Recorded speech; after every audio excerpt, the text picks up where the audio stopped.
stuff that she's been researching for many years as a professional nutritionist. And but before... We've got somebody in the waiting room all the way from France. Oh, who's that? Virginie? Oh. Virginie, bienvenue. You're on mute. Hello. Je suis désolée, I'm sorry I'm late. No, we were just starting. We've all just... I couldn't find the link again, and I'm sorry. Hi, everybody. Hi, Virginie. Nice to see you. Hello. Good to see you. Are you dialing in from France? Yes, because, well, I'm sorry, I'm French, but nobody's perfect.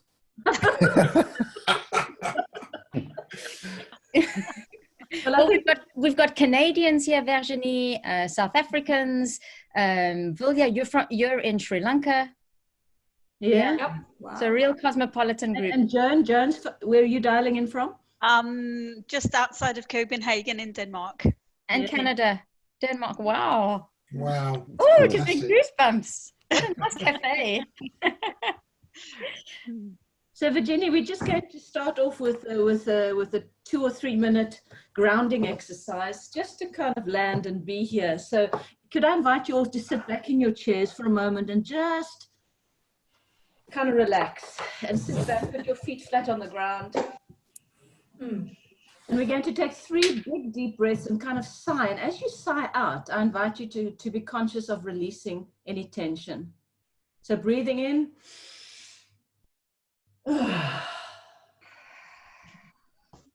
Let's breathe in.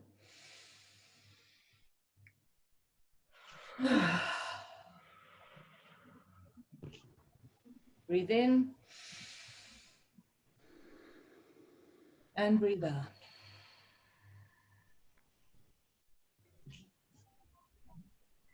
Now gently just close your eyes or look downwards. Forget about all of us for a moment.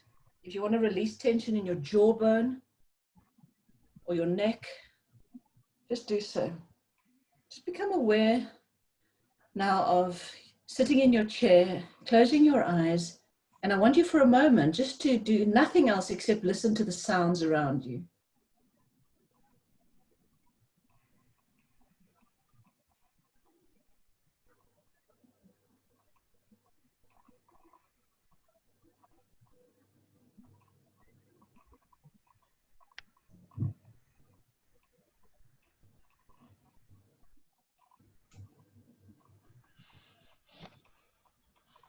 Gently take your focus now to your body and start to notice your breath. Maybe you notice the temperature of the air going in through your nose and the temperature coming out.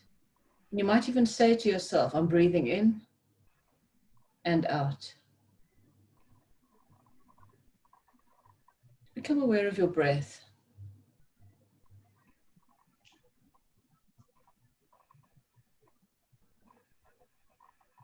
And I invite you to scan your body now from the top of your head,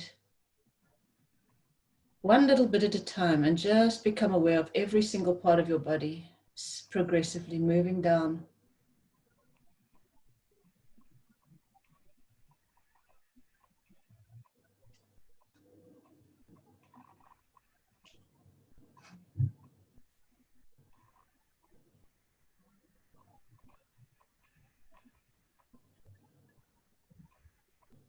As you focus on your breath,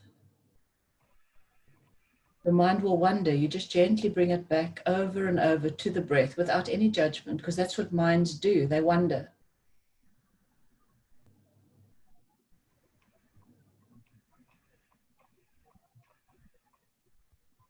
And I invite you to just give yourself permission to just enjoy these few moments here with us today. Just bring your full presence, your full energy into this connection with some special friends today. Time of respite, time of sharing.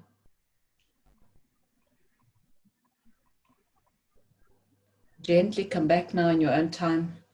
Wiggle your feet, wiggle your fingers.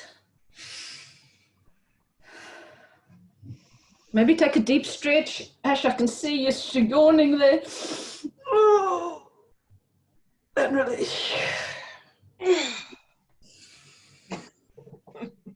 Thank you, Sharon. Oh, Should have just stayed there. bang. That was That's not the yummy. Canadians, because they've just woken up and they've had coffee and it's We're energized. buzzing. We've done our yoga. Great. So most of the cafes, we've actually focused on more of the mental and emotional dimensions of resilience and even meaning, because with Jim and Anna, we had that lovely session on legacy. So today we decided, let's go right back to the fundamentals. Like, let's look at physical well-being. And a lot of the stuff is common sense. But I have a job because it's not common practice. So I want to take you through what is the common sense that we should be doing, because we know, I mean, I did a video 2 days ago. Some of you have seen it because you commented on LinkedIn around, you know, vaccines aren't the solution to boosting an immune system, or they're not the only solution. The most sustainable and what I feel probably the most efficient is to boost your immune system yourself. So that means, how do you eat? How do you hydrate? How do you move? How do you sleep? How do you manage stress? So let's take a look at how you've been doing. Have you got pen and paper handy? It's going to be easier. So grab some pen and paper. We're going to work through a framework called the Wellculator, which is science-backed but simplified. And what I'm going to ask you to do, who has been through the Wellculator with me before? Is it just Ash and Philip? If you want to, instead of just answering yes or no and giving yourself 1 point or no point, you could do a scale. How are you doing on that thing from 1 to 10? If you wanted to. However, for the rest of us, you answer yes or no to each question. I'm going to go through it really quickly because the learning is going to come afterwards. So go with your intuition. If you say yes, then give yourself 1 point or half a point. I'll guide you when it's half a point or 1 point. And if you don't do that activity, then no point. And to get a yes, you don't have to be perfect. You need to be doing it most of the time. So think 80-20. 80% of the time, if you say, yeah, I do that, then you give yourself the point. And if not, then no. All right, let me share my screen. And think, I mean, let's make this real. So let's take it in the context of the last, say, 2 weeks. So the last fortnight in lockdown, how would you answer these questions? The first one is, do you strategically refuel to sustain your energy? So do you eat in such a way, do you feed your body that helps you sustain your energy throughout the day? So at the end of the day, do you generally have the same amount of energy as you do at the start of the day because of the way that you choose to eat? That can be different things for different people. Some people do intermittent fasting. Some people eat light and eat often. Some people eat protein mostly. It's not about what you're doing. It's more about the fact that you have a strategy that you follow 80% of the time and it's working for you. If So it's then do you put, is it yes, no, or out of 10? So it's 1 point if it's yes or 0 if it's no. Got it. So that at the end you have a score out of 10. But Philip, because you've done the Wellculator, I thought you could potentially scale on each one. But otherwise, just give yourself 1 or 0. Okay. Okay. Then this is really important to boost your immunity. If you want to keep a healthy gut, because 70 to 80% of your immune system comes from the integrity of your gut. And so the question is, do you eat like an artist? That means you have lots of color on your plate. Color doesn't come from Smarties or M&Ms. It comes from fresh produce. So if you think of your day yesterday, did you have at least 5 servings? Because the goal is actually 8. So if you want to boost your immune system, you want to have as close to 10 servings of colorful foods. A serving is about a tennis ball size or a fistful. So did you have 5 to 8 portions of either fruit or salad or vegetables? And then we can actually get quite specific in terms of which vegetables are good, like your cruciferous vegetables for boosting your immunity and what's good for your liver. But for now, just yes or no, are you on most days having at least 5 servings of those colorful foods? Yes or no? 1 point for yes. Then not just what you eat is important, but how you actually eat. Because a lot of us eat really quickly. We sometimes eat when we're rushing and distracted, maybe in front of the television or in front of our laptops. So ideally, you want to be a mindful eater and practice mindful eating.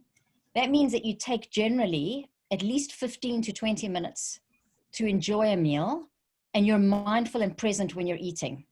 So probably you're not in front of your computer, in front of the television, and you're chewing properly, and you're actually appreciating the flavors and the food and the different foods that you're choosing to eat. My grandfather was the most mindful eater I ever met. He was always left alone in the kitchen. That's how mindful he was. Then the fourth one is, do you hydrate enough? So are you drinking enough water, not just tea or coffee? And enough water is a glass of water for every 10 kilograms that you weigh. Oh, no. So if you want to do a quick calculation on that. So tea doesn't count. Green tea doesn't count. Yes, if it's a herbal tea, it does count. Good question. Oh, thank you. So if Okay. it's caffeine free, the issue here is to go for caffeine sugar free type Yeah, of hydrating Yeah, yeah. liquid. Yeah, Okay. great. Champagne counts as, the one or two other drinks. Trust the French person to ask about champagne. Thank you, Virginie. I've been waiting for you to join this cafe. Then do you know your health numbers? So all of us, and more importantly now, especially I think when we talk about the virus and staying immune and strong, there's lots of things you can check. But the most important thing is to make sure that your basic fundamental health is not at risk, is to know your blood sugar, your blood pressure, and your blood cholesterol. So ideally once a year, you want to know what those numbers are, and then potentially make changes to your diet if they aren't in the right range. So cholesterol, sugar, and blood pressure. And then So there's what other, if one is missing? I mean, I don't know how to check my cholesterol at home, but blood sugar and blood pressure. then maybe give yourself half a point for this. But if you're checking blood sugar, depending on how you're doing that, you're using a blood sample. So you could do the same for cholesterol. And there's some companies like Thriver is an example of one that pops up on Facebook for me all the time, where you can order a kit, they send it to you, and then you do the sample yourself, you send it back, and they give you results. And that's at a very high. Third world countries, I don't think that they would send anything to me that would make it to my address. I see. Anyway, so yeah, I have to go to a hospital to have that done. Yeah, Okay. private test with cholesterol. I don't think I've ever seen that here in Sri Lanka. But the other stuff, it's fine. Great. Then do you get enough sleep?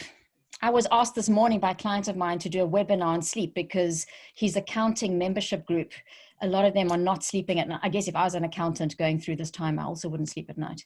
So, and this is a whole topic on its own. I mean, we could spend a day just talking about sleep. So enough sleep for me is 7.5 hours generally, but when I'm particularly stressed, I need up to 9. So I've been sleeping about 9 hours through this time. So the key here is, do you generally wake up feeling rested? And that could give you an indication if you're getting enough sleep. And then do you have some kind of daily mindfulness practice? So is there something that you do on most days of the week, be it meditation or time in nature, or maybe you journal, or you have a gratitude practice, but something that takes you away from social media, away from work, and it's more introspective and allows you to be in the moment. And then this question is, what happens during your work day? So when you're not doing yoga or going for a walk, are you standing up and stretching and walking at least every 45 minutes or so? Like at the moment, I'm working off an ironing board, and I was sitting for 3 hours this morning because I was on this conference call. And so I decided I'm going to stand for the Resilience Café. So I'm conscious that I need to be engaged the rest of the afternoon. So do you get up and move? And then the next layer of this question is, you can actually use movements and postures to bring on different states. So if you want to feel calm and focused, there's certain things that you can do to do that, versus if you want to feel energized and playful. So that might be a topic that we could expand on at another Resilience Cafe. Then of course, doing intentional exercise is important. And here you get the point. If your intentional exercise, which I would recommend as close to an hour on most days of the week as possible, something that gets your heart rate up, something that you enjoy, and you need to include stretching. Because a lot of us are going for long walks or runs or maybe cycling, but we're not stretching. And so our joints and our flexibility get compromised, especially the older we get.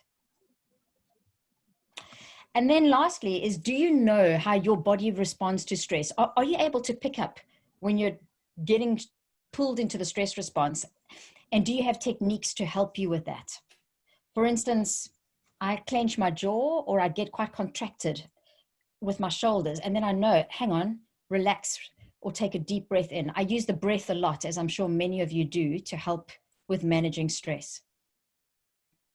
So add up your scores. Let me know what they are. What is your score out of 10 today when you take a look at the Welculator? And won't you please pop that into the chat? What is your score out of 10? And there's no right or wrong, because Virginie is laughing. I'm dying to know what her score is. Do not share it, my friend. Oh, it's good to see that the previous students have high scores.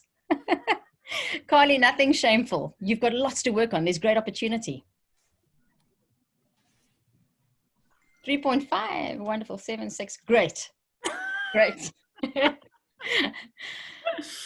So now, the Welculator really is, to me, the starting point when it comes to managing our physical well-being. Is there, however, I mean, what would the ideal score on the Welculator be? Anybody want to? Ashley, 8? No, it would be 10. Because remember, I didn't say you have to do this perfectly all the time. But ideally, 10 would be great. However, I don't get 10. I mean, and I teach this to thousands of people. And that is because of this chap, I reckon. So if you can see here behind me, next to me, I've never done this before. This is the first time, by the way. There's a doctor and a patient. And the doctor says the best thing you can do is give up smoking, drinking, and fried food. And what's the response? What's the second? What's the second best? So we don't like to change. And that's because change isn't easy.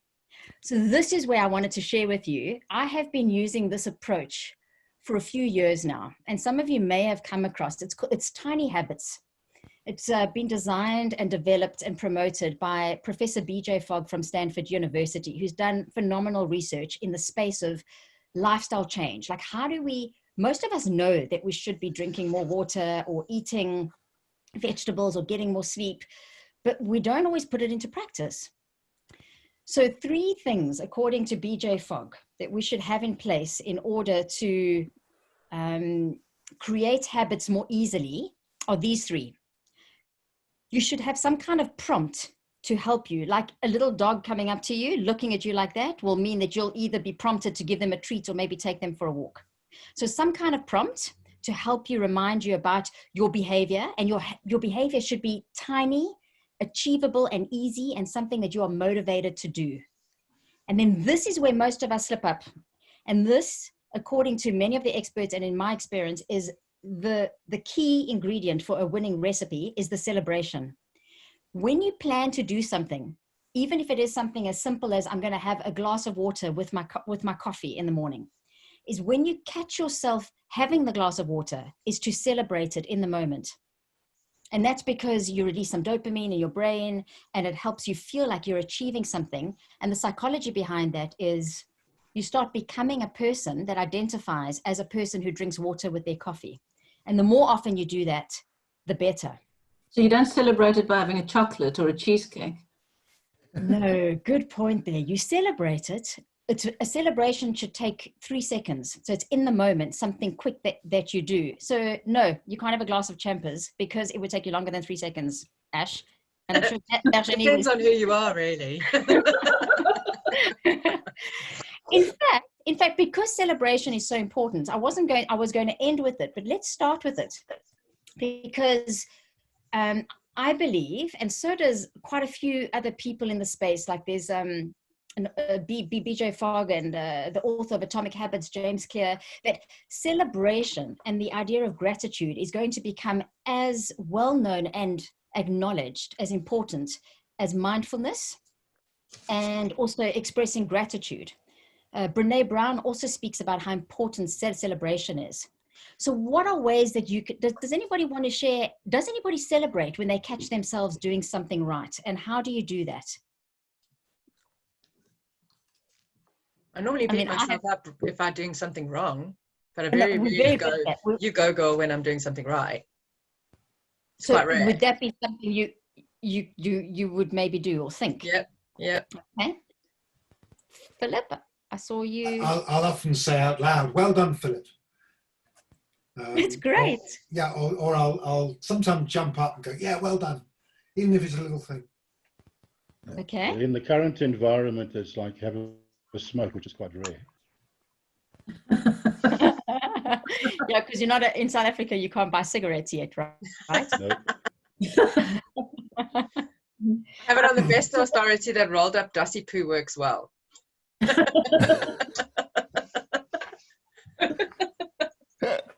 So what I invite you to do is I'm going to take you through 3 quick scenarios. And what I want you to do is forget that you're here on a Zoom call. And I want you to try and embody and really feel if this is an experience that you had. And then without any expectation, just stay curious and playful. Notice what you do in your body, because it might be something very small. It could just be a little grin, or it could be I don't know, like a heart skip, like you skip a beat in your heart, or maybe you just like click your fingers. Notice what you do. I'm going to give you 3 scenarios of moments of happiness or celebration. And let's see if we can find a way that you can take a small celebratory thing that you can do that works for you. Like, I'm not so sure I could do what Philip does. Maybe it's, yeah. So, but I know that when I went through these 3 scenarios, I was like, oh, that's an interesting thing that I could do. And I've been trying it this past week and it's working. So the first scenario is, imagine you have applied either for a job or you've wanted this client and you've done a big pitch and a proposal, and you get either an email or a letter, or you get some kind of notification and you've been accepted, or you've got the job, or they've accepted your proposal and they haven't bargained you down or negotiated you. What do you do? Yeah. Phone my best friend and tell them. That's going to take longer than 3 seconds. You're such a social Just life. a little pump action, like, yeah. Here we go. Here we go. I saw some of you smile, and great. So second scenario. Have you ever sat in an office or sat at your desk? What are offices, right? We forgot about those. But let's say you sit and you have a piece of paper and you crumple it up and then you throw it to get into the waste paper bin or the dustbin. Yeah. And it goes in. First time. How does that feel? What do you do in that moment? What do you do? What you just did now is something that you could use when you're celebrating your tiny habits. Yeah. Anybody here a sports fan? Do you have a favorite football or soccer or sporting team? Because we all know what that's like when you're watching them potentially. And it's like right at the final, there's like 2 minutes left, and they score a goal and it takes them up to being number 1. What do you do in that moment?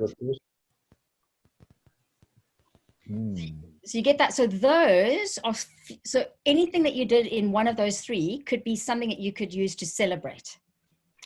So now what are you going to celebrate?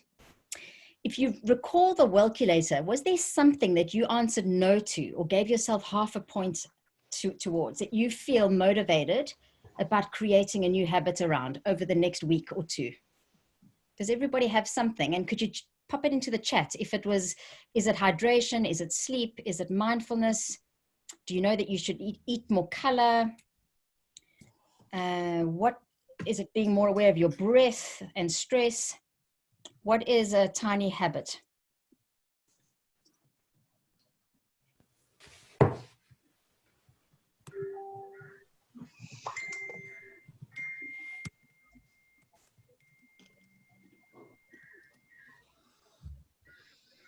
Okay.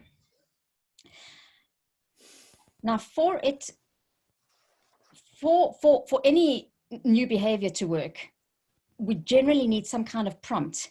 And the behavior should also be as specific as possible. So Philip, can I use your example? You've said eat more color.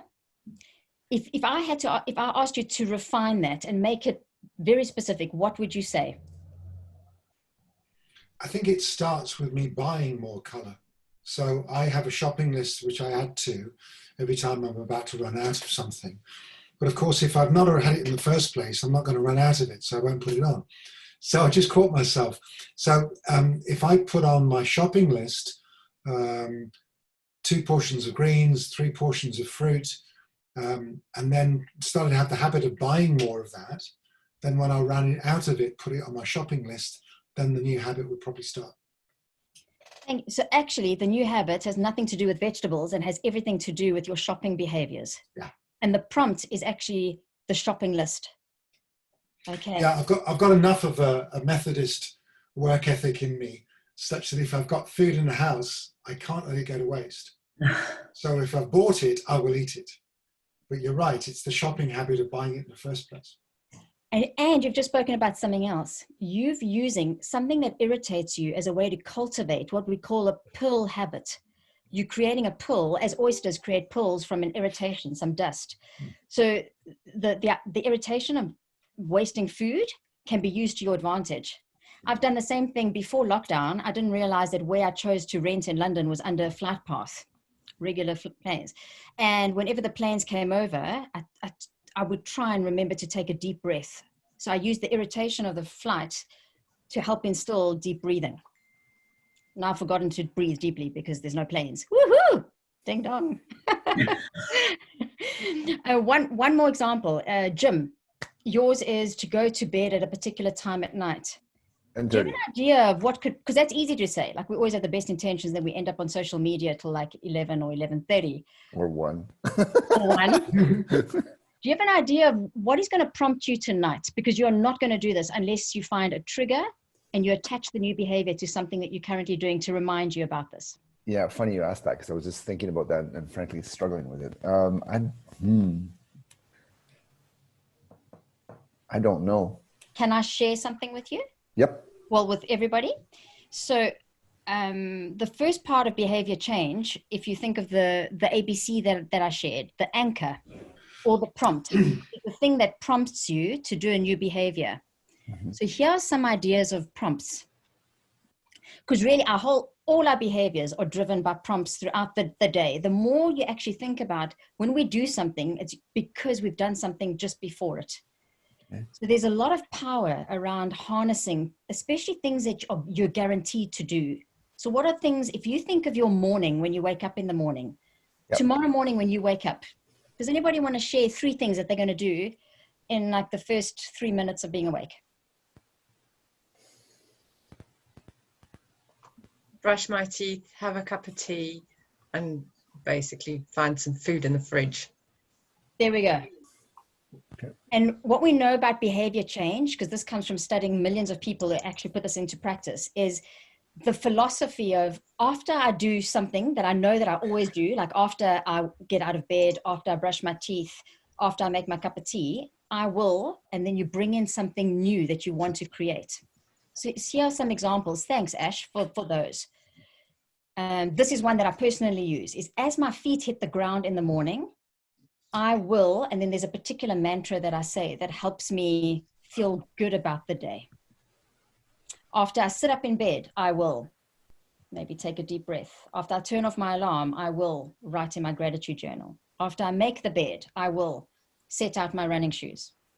After I pee, a lot of us pee several times a day. So if there's something that you'd like to maybe do at regular intervals, one of my clients wanted to do voice exercises and they would take 1 minute per exercise. So she realized that she would pee more than 5 times a day. So every time she peed, she did 1 minute of voice exercises in the bathroom. And so by the end of the day, she had done at least 5 minutes of training. So even that was used as an anchor or a prompt for her. Flushing the toilet. Lately, when I flush the toilet, I focus about things that I want to let go of. And I imagine them getting pulled down the drain. So just some examples. The last 2 on the screen, after I turn on the shower or start the kettle, those are what I call meanwhile moments, because you might need to wait 30 seconds or a minute. So if you've got a new behavior that takes a little bit of time, you could maybe then fill it in there.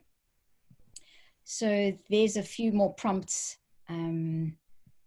Here's some more. When you hear the phone ring, when you pour a glass of water, when you put things back into the kitchen, if you start the dishwasher, So usually when I run workshops, we'll spend quite a bit of time where everybody writes down the prompts that and most people can sometimes get to 100 things that they do every day.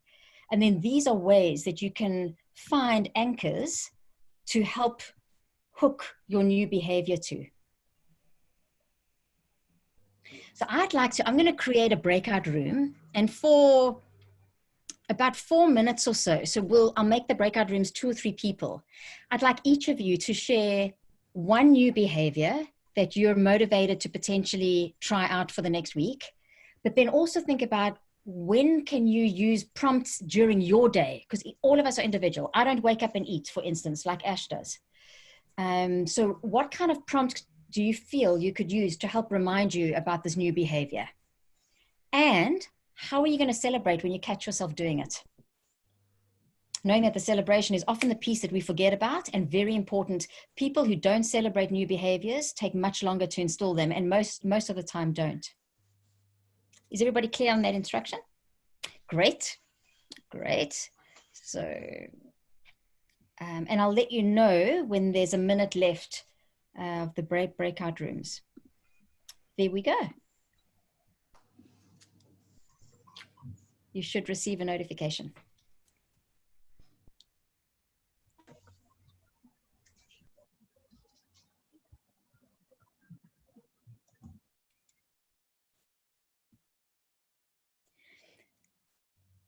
Peter, are you happy to join? Can you see the notification to join a breakout room? Yeah, great.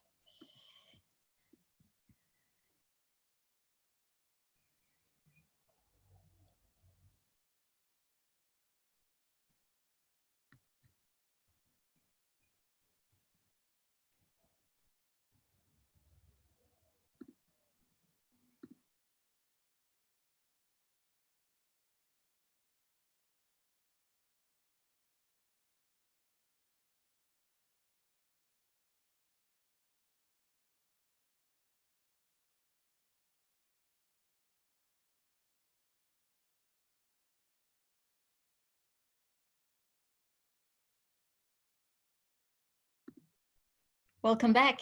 Thank you.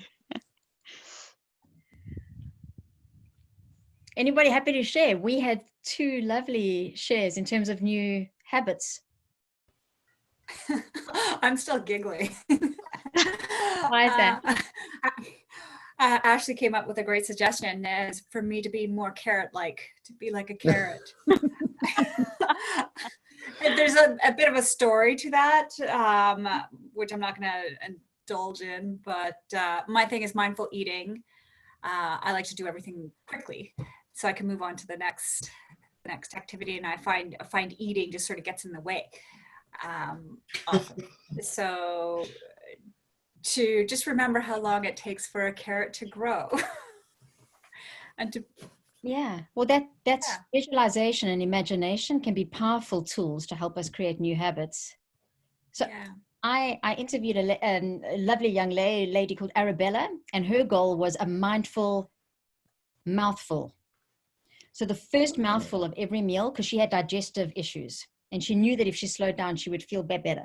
Her goal was not to eat a whole meal slowly, which would be unrealistic for you, Anna. That's why we fail at these things, because we set ourselves up for failure by doing too much too fast. So all she said was, the first mouthful of my meal, I'm going to chew it properly. What do you think happened? Like the next few mouthfuls, she ate slower, and her meals took her longer, and she enjoyed them more. You know? That's brilliant. Mouthful. Thank you. The key, though, is in the celebration. Like the more I read the research from EJ Fogg, and he actually, when he runs his workshops, he insists that everybody rehearses their new behaviors, even if you make it up. So you rehearse going to bed at 10:30 at night, and you celebrate it, and you do that 10 times over. And but if you accelerate, you're too excited to go to sleep. So that's no. You're not doing the can and like you're just going. Yeah, I'm in bed.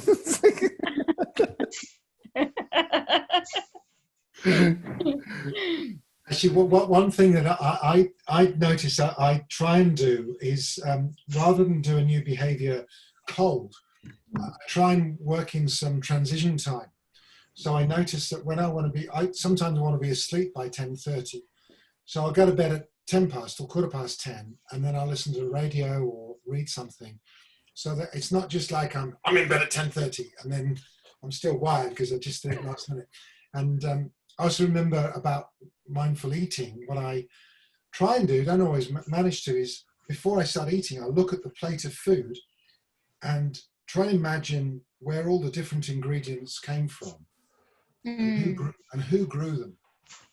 And it just helps me take a minute to be mindfully in the present of the food, and that helps me eat it more slowly because I've transitioned from what I was doing to the act of eating.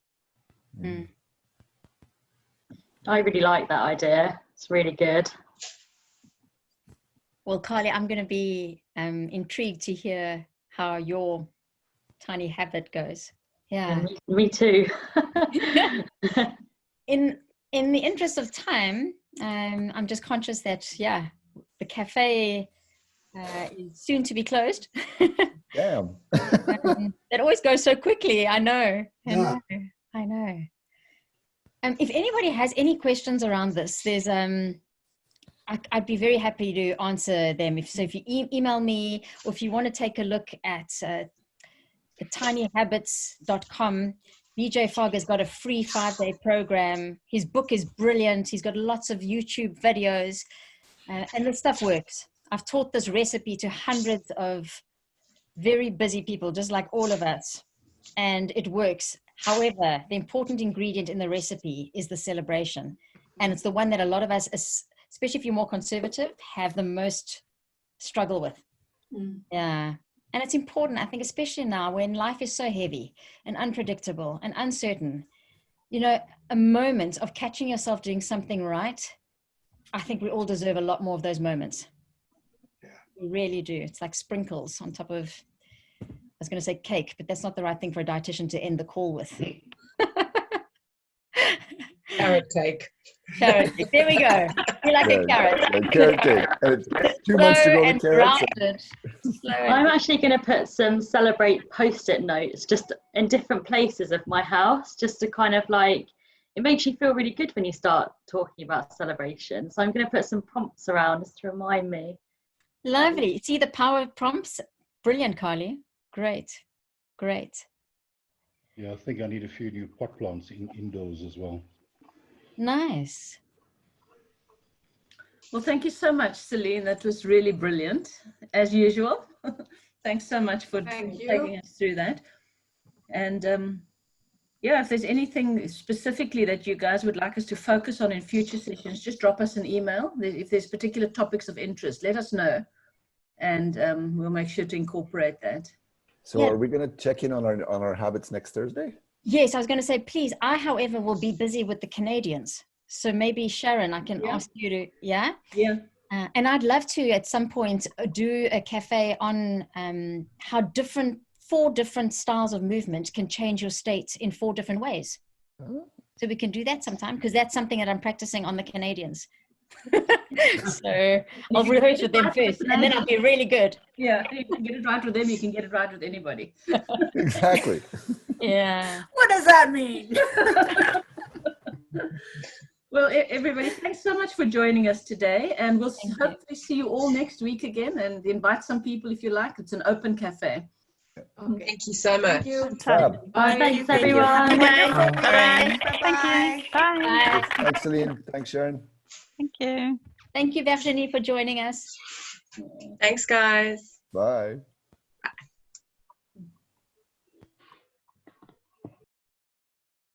Well done.